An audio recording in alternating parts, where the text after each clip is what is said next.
welcome back to Rabbit Hole Roundtable Talks. And guess what? It's positive news, baby. You're here with MK and Wanted, and we about to get it.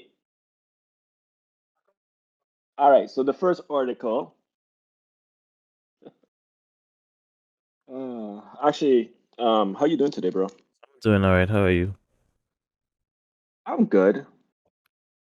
What are your thoughts on? So, have you ever run a train? I mean, have you ever been on a train?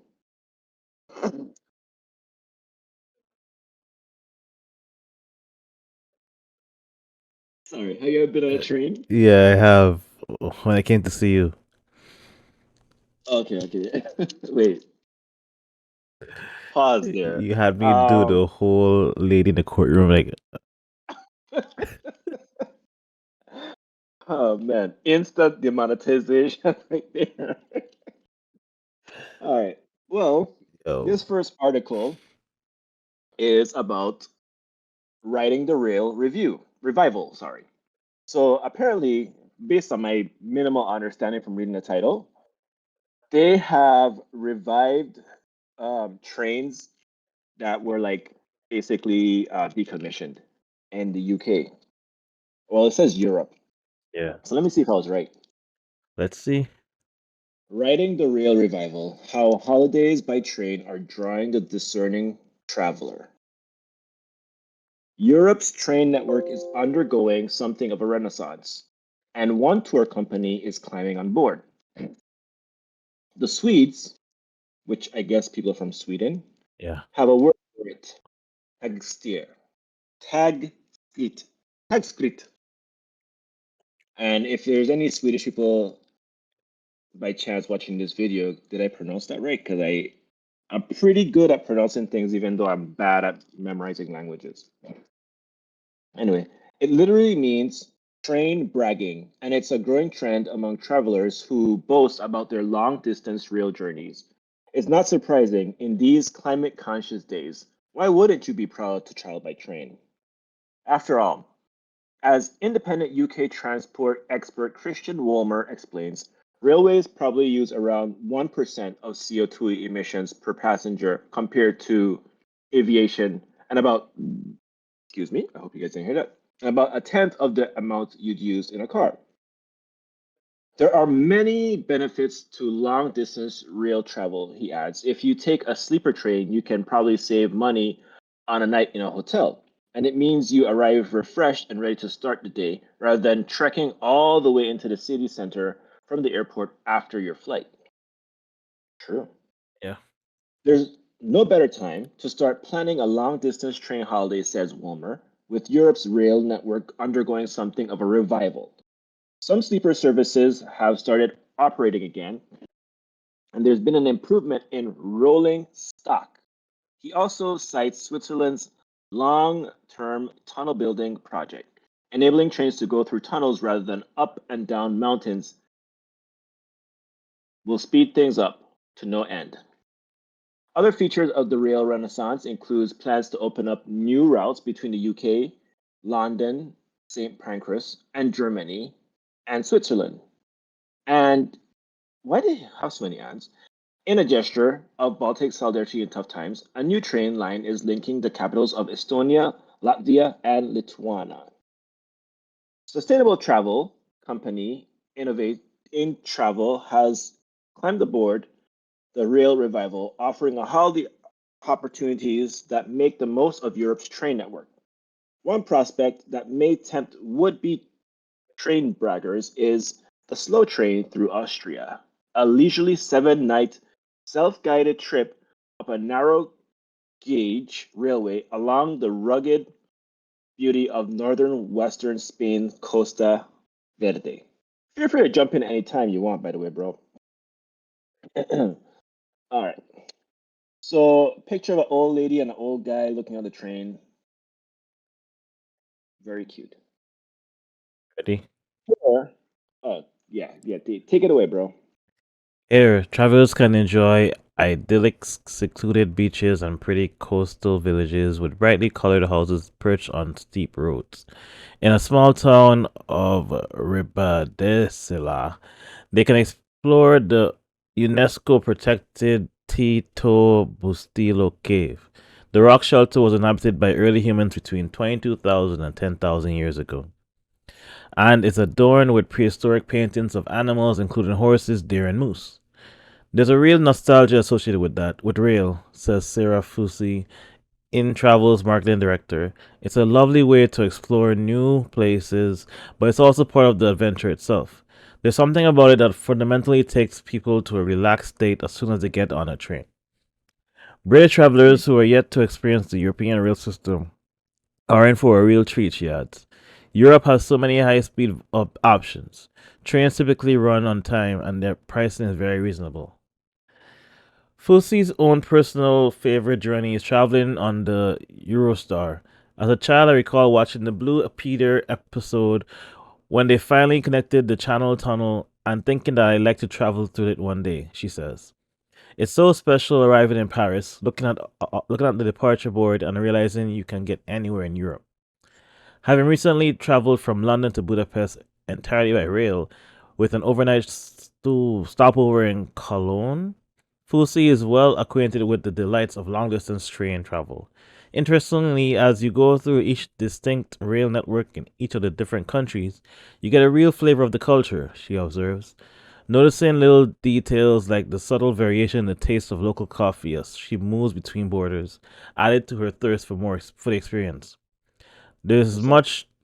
Sorry, what? I said that's what's up. Oh. There's much to relish in choosing rail over aviation, she adds. Travelers can look forward to a far more comfortable journey without all the hassle of going through the airport customs and security, not to mention the stress of flight delays. And you can see the beautiful countryside going past, which of course you don't get at 30,000 feet in the air. True. I'll finish it off. Now I'll finish it off. While sustainability is central to In Travel's ethos, and the company calculates the carbon footprint for each holiday it offers, Fussy also finds that customers' main motives for choosing rail come down to curiosity and pleasure. I think our customers are natural explorers, and that's why they're embracing slower ways to travel so that they can immerse themselves in the culture and the experience of being in that particular country. There's also a sense of adventure and a feeling of achievement at having succeeded in reaching a new destination all the way by rail. Rail is built into the holiday experience as Fussy, making it much more than a means of getting from one destination to another. We're really discerning about what time of day our customers are traveling, what direction you're going to be facing, what you're going to see out the window. When we build all that into detailed holiday notes for you. Oh, and then we build all that into detailed holiday notes for you. With so much to enjoy about long distance rail travel, perhaps it's time for more of us to indulge in a little train bragging. And that's the article from positivenews.com. I like that. I like trains. Oh, I bet you do. Oh my gosh. Um, all jokes aside, though, Yo. wouldn't it be cool if we had a North South American, well, maybe just North American, North and Central American train thing, Yeah, it would kind be. of like this? Yeah. And you know, one thing I really like envy about the European countries is that they all kind of like join together to like do stuff. Yeah. And even before Brexit and all that stuff, like, you know what I mean? Like their economies were doing really well and all that. Yeah. And I feel like America should have head in that direction too. Like joining with Canada, we already have a close relationship with them. Um, and maybe even with Mexico, even though, Mexico is still uh um what's the word I'm looking for?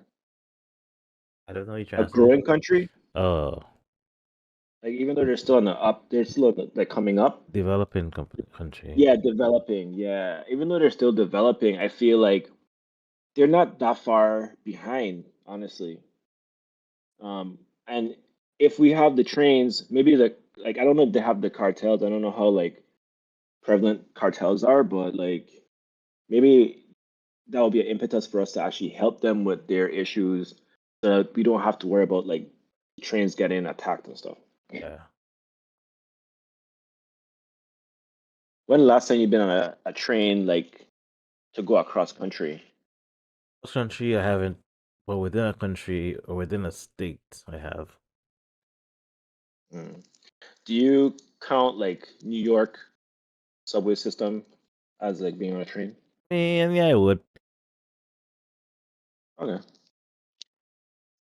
Well, we will go on a train soon, I promise. And we're gonna ride it all over America, that is. All right. So, in order to ride a train, oh wait, sorry, one last question. What do you think will be your favorite experience while riding on a train? I think it would be looking out the window and looking at the scenery and taking it all in as it goes by. Yeah, I think the same for me. And that brings us to our next article. Sight restored to people blinded in eye accidents using new stem cell treatment. So, start us off, bro. People who suffered blinding eye injuries have had their sight restored using a new form of stem cell therapy. Wait, pause. By the way, guys, that was not scripted. He didn't answer in a way for me to transition. He just answered honestly. So anyway, go ahead. American surgeons took stem cells from the patient's healthy eye and transplanted them into the injured eye, successfully repairing previous irreversible damage. The Wow. experimental procedure safely restored corneal surfaces in 14 patients who were followed for 18 months. Researchers say that Researchers say this clinical trial shows that the experimental treatment for injuries to the cornea is both feasible and safe. Called cultivated autologous limbal epithelial cells, or CALEC, the treatment was developed at Massachusetts Eye and Ear, a specialty hospital located in Boston, and became the first stem cell therapy for the eye ever trialed in the United States. The research Nice. team explained that the groundbreaking procedure consists of removing stem cells from a healthy eye with a biopsy, expanding them into a cellular tissue graft in the new manufacturing process that takes 2 to 3 weeks, and then surgically transplanting the graft into the eye with a damaged cornea. Our first trial in 4 patients showed that the colic was safe and the treatment was possible, said principal investigator Professor Ula Jurukunas. Now we have All this. right. Oh, you got Sorry, it. you good. You got it. Now we have this new data supporting that colic is more than 90% effective at restoring the cornea surface, which makes a meaningful difference in individuals with cornea damage that was considered untreatable. That's cool. All right. The team showed Calic completely restored the cornea in 50% of participants at their 3-month visit, and that rate of complete success increased to 79% and 77% at their 12 and 18-month visit, respectively. With 2 participants meeting the definition of partial success at 12 and 18 months, the overall success of Calic was 92% at 18 months. 3 participants received a second Calic transplant, one of whom reached complete success by the study end visit. Professor Jerkunas, Jerkunas, Jerkunas, I don't know, said Calic displayed a high safety profile with no serious events occurring in either the donor or recipient eyes. The only major adverse events, a bacterial infection, occurred in one participant, 8 months after the transplant due to chronic contact lens use. Other adverse events were minor and resolved quickly following the procedure. Okay. The researchers say the study shows the promise of cell therapy for treating incurable conditions. One limitation of the approach is that it is necessary for the patient to have only one involved eye, so a biopsy can be performed to get starting material from the unaffected normal eye. Study team members said that allogenic manufacturing method would, in the future, allow for CALEC to be possible in patients with two damaged eyes rather than just one. CALEC remains an experimental procedure and is currently not offered at Mass Eye and Ear or any other hospital, and research team says additional studies will be needed before the treatment is submitted for federal approval. Well, it won't be the next 4 years, that's for sure. We feel this research warrants additional trials that can help lead towards FDA approval, said Jurkanis. While we are proud to have been able to bring a new treatment from the lab bench to clinical trials, our guiding objective was and always will be for patients around the country to have access to this effective treatment. And then they can ride on trains. Like that though. Yeah, that was cool. Yeah. I think that's awesome. What can cause an eye to be damaged though? Like that's the thing. I thought like people who are short sighted like I am, it's caused from like your eyeball like stretching out or something, like becoming more ovally, right? Yeah. And then that's where the astigmatism starts and all that. Yeah. But like, what would cause another kind of blindness, like bacteria? Probably. Let me Damn. see. Or like if you get semen in your eye, I guess Whoa. maybe. You have eye disease, injuries, eye trauma, retinal detachment, optic nerve damage, congenital defects like lazy eye, Mm, small or missing eye, absence of an eye, or other causes are stroke, tumors, infection, genetic disorders, nutritional deficiencies, and accidents. ah, well, hey, I'm just happy to hear that they got a nice solution.